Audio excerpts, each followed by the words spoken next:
How do you get a business plan started?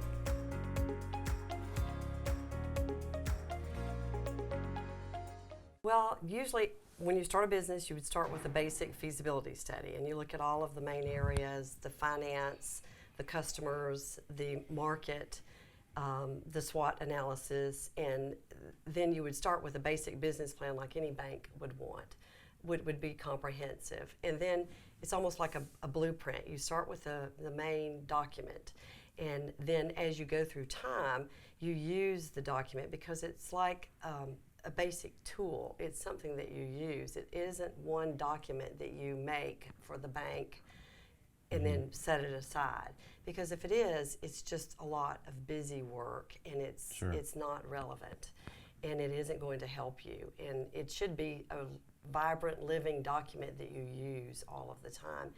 And in my business, we always did at the end of the year, we did a state of the company end of the year report. And what we did is all of our data fed into, so all of the analytics that we kept fed into the document, and we would look at those components at the end of the year and see how we did on the scorekeeping that we wanted to keep. For example, in human resources, what was the turnover? How did we do in the training? What was our diversity? All of the areas that we wanted to keep up with. And then how many people that we had licensed, what did we want to do in just the HR area. In the customer area, how many repeat customers did we have? How much growth in customers did we have? What was our geography footprint? Did we grow in the areas that we wanted to grow with? And then we overlap that with the advertising. How did our advertising perform? For the dollars that we spent, did it generate the return on investment that we wanted it to generate? Those type things in all of those areas. In the financial, did we have the growth that we wanted to? Did we get the return on investment for the areas that we wanted to grow? Yeah. What was the general turnover and all of the different areas? And we had product development. Did we have new growth in new areas? Projections according to what we wanted to do.